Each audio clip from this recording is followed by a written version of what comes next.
Maka ibu-ibu, anak tuh kekayaan kita. Ngapain ibu awasi suamimu? Jangan ketawa, saya serius ini. Apalagi suamimu yang sudah pensiun. Kau awasi HP-nya, untuk apa kau jagai HP-nya? Nah kita lebih jaga HP daripada anak. Emang itu HP bisa ngajak kamu masuk neraka. Kelawan kau suamimu, kenapa ada ini lope-lope? Ini namanya WhatsApp salah kirim. Kau maki-maki suamimu, ngapain kau jagai HP-nya? Lebih anakmu kau jaga. Supaya apa? Kalau kau orang hina kau sekarang, kau berdoa anakmu soleh dan soleha. Dia yang angkat kamu derajatmu. Dia bawa kamu pergi haji dengan suamimu.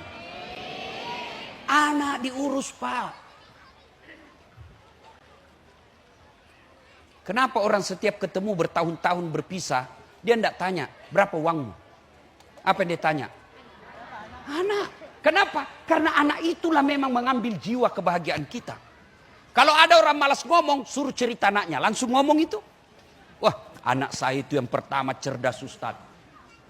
Cuma kurang bergaul. Suami. Kawin lagi, Bu. Dia dengar istri saya ceramah begini. Dia bilang, jadi Ustaz, kalau saya duluan meninggal, kau kawin lagi. Saya peluk dia, saya bilang, kau dengar baik-baik sayangnya. Jangankan kau meninggal, kamu masih hidup saja, saya selalu berpikir kawin lagi. Apalagi kalau kau sudah mati. Maka ibu, anak pelihara. Anak dipelihara. Ini suamimu. Kau tidak bakal bawa dia masuk ke kubur. Siapa yang doakan? Anak. Apa yang kau mau sombongkan? Coba lihat di tempat ini. Siapa paling tinggi jabatannya kalau di kantor pemerintah? Ini 2 PJ. Wali kota dan bupati. Pemain pengganti, Pak. Pemain antar waktu. Terpilih. Wabillahi taufiq wal hidayah, keluar, Pak. Bapak mau pakai, begitu selesai terpilih, Pak, Bapak mau pakai Garuda. Lewat orang bilang, waduh sudah sakit ini Bapak ini. Apa yang kamu sombongkan? Ini Kapolres. Mau sombong. Bisa jadi Kapolres karena disenang Kapolri. Kalau tidak, wabillahi taufiq wal hidayah. Ini yang ceramah. Mau sombong. Oh, dasar jangan kau sombong. Kau bisa jadi penceramah karena ada yang nonton. Coba kalau si ceramah di sini tidak ada yang nonton. 2 jam berapi-rapi. Lewat Pak Tri. Sudah lama sakit itu, Ustaz. Apa yang kita mau sombongkan? PJ aja. Tidak boleh sombong. Tapi inilah manusia paling beruntung. Tidak perlu beli partai, tidak perlu pasang baleho. Tidak boleh sombong, Pak. Kapolres, tidak boleh sombong. Ini tentara. Dan sombong, Pak. Paling takut sama istrinya. Kalau saya, Pak, tidak pernah saya takut sama istri, Pak. Tidak ada orang Bugis takut sama istrinya, Pak. Cuma orang Bugis, istrinya lebih berani. Pada saat sujud itu, yang paling penting ini kalimat. Boleh Bapak contoh, boleh tidak. Boleh dengan kreativitas kalimat Bapak. Ya Allah, terimalah taubat hamba ini. Yang lebih penting ya Allah, berikan hamba kemampuan dan kesanggupan untuk tidak mengulangnya. Bahasa Arabnya, Rabbana la tusik qulubana ba'da is hadaitana wa hab lana min ladunka rahmah innaka antal wahhab. Kalau hafal itu, tidak hafal, boleh tadi bahasa isyarat saja. Yang penting ya Allah, berikan saya kesempatan untuk tidak mengulangnya. Itu yang paling penting.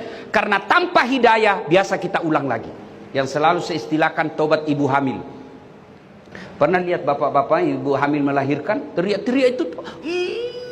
Tobat Pak, terakhir ini. Tidak mau lagi saya hamil Pak, ampun. 5 bulan kemudian, hamil lagi Pak.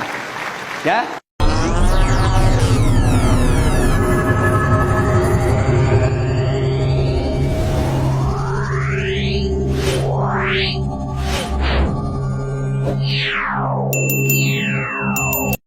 Ustaz, pilih ceramah Ustaz. Iya, karena saya tidak pakai manajer, Pak. Saya tidak mau nanti dibilang kayak artis saja. Iya, di mana? Ini Ustaz, dari bandara ke situ, bagaimana caranya? Ustaz, dari bandara ke pelabuhan dulu, 1,5 jam Ustaz. Biasa. Terus naik speedboat lagi Ustaz, paling lama 2 jam. Sama daerah Kalimantan. Oke, siap. Turun sampai pelabuhan, Katinting. Oh, kan speedboat, kalian itu Katinting sama speedboat. Kalau speedboat, kalau Katinting, toko. Kadang dalam hatiku, nanti Ibu Sika. Sudah 2 jam kuliah jamku, belum sampai. 3 jam, belum sampai. Aku bilang, Haji, kita bilang itu hari 2 jam, Ji. Ini mau pakai 4 jam belum sampai. Nah bilang, Ustaz sebenarnya ini 9 jam. Kenapa Bapak bilang cuma 2 jam? Dia bilang, kalau saya 9 jam, pasti Ustaz tidak mau datang. La haula wala quwwata illa billah. Saya pergi ceramah di Palopo. Saya pergi ceramah di Palopo. Dikira singgah saya sopir kencing. Waktu saya pergi, tidur Pak di belakang. Begitu singgah mobil, saya lihat, mana ini sopir? Kuliah, kencing. Saya turun, dia turun pintu kanan, saya turun pintu kiri. Begitu saya kencing duduk, dalam hatiku sekalinya ndak tahu kayak ini turun. Weh bener lah, weh Pak. Weh, Misalaika, weh. Masya Allah, Pak. Jam 1 subuh. Sebuah mobil saya kasih lewat, tidak ada mobil saya. Saya mau teleponku ikut di mobil. Ada lagi anak muda singgah, saya mau telepon sopir. Jangan kok ketawa silakan. Senang ini kalau saya sial. Ada anak muda, pinjam HP-mu, baru sadar, nggak ku hafal nomornya sopir. Pasrahlah saya di pinggir jalan. Semua mobil ku kasih lewat, nggak ada. Yang ke Makassar nggak mau singgah, yang ke Palopo nggak mau singgah. Kenapa? Saya pakai putih-putih waktu itu. Aku bilang, nggak kira barangkali pocong nih. Jadi saya mau nekat, saya di tengah jalan mau begini. Saya nggak kira betul kan nanti saya tarik dulu. Jam berapa dia pulang Pak? Baru sadar, waktu azan. Allahu Akbar, azan subuh. Balik ini sopir. Wih, mana Pak Ustaz? Wah, dia baru balik. Jam berapa dia sampai di Kera? Jam 6.15 pagi. Mulai jam 1, pasak kuyup saya Pak. Saya mau tempelin, lebih besar dari saya. Ini sopir Pak. Yang paling saya jengkel lagi, sampai saya di kantor wali kota Palopo. Ustaz, kenapa bisa kita lupa koper tak? Dalam hatiku, mak beli si sopir ini. Bukan koper, ku lupa Pak Wali. Saya nak lupa itu sopir tak.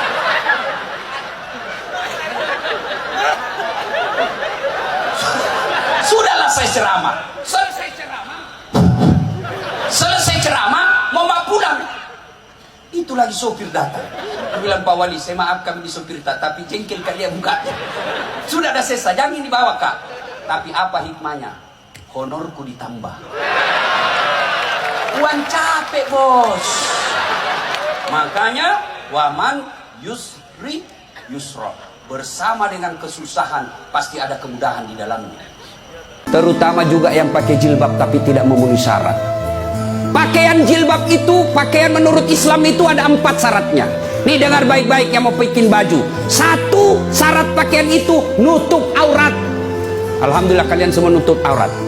Mana auratnya perempuan? Seluruh anggota tubuhnya kecuali telapak tangan. Saat itu pakai jilbab kelihatan lehernya, tinggal lehernya dibakar nanti. Ya, kelihatan pahanya nanti dibakar. Kalau cewek masih enak dilihat. Ini ada juga orang tua, sudah mau ada cucunya. Pakaiannya saya tanya, Bu, kenapa pakai begitu? Ibu sudah tua. Dia bilang, ini baru ada, dulu waktu saya gadis tidak ada begini Ustaz. Ini namanya bagus dikasih ibu, kasih STNK. Tahu STNK? Sudah tua, nakal kembali. Kasih itu STNK itu buru-buru gitu. Laki-laki mana auratnya? Pusat sampai lutut. Artinya adik-adik, kalian yang sudah mengaku diri hijrah, silahkan main futsal, silahkan main bola, silahkan olahraga, tapi tolong jangan kelihatan pahamu. Pahamu adalah dosa ketika kau kelihatan. Kau suruh saudara putrimu jilbab, kalian main bola kelihatan paha, dosa.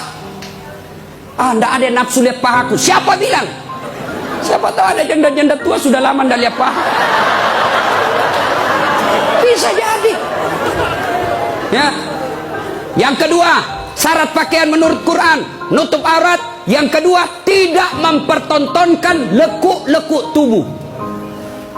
Ada orang pakai jilbab tapi bajunya sempit, susah jalannya. Coba lihat itu kalau ada pengantin, pakailah jilbab sakaratil maut. Yang 3 lapis, kuning, biru, abu-abu, dikasih kiri lagi sedikit.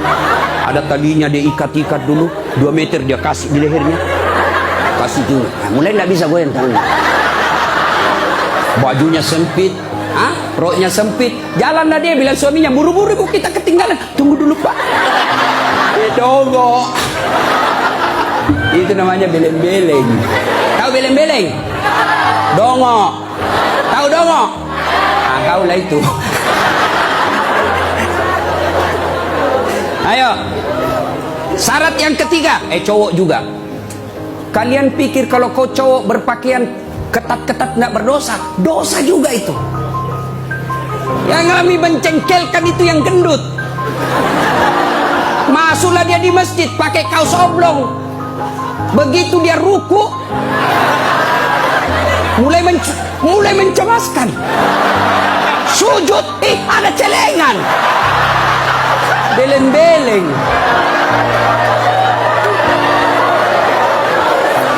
Nah,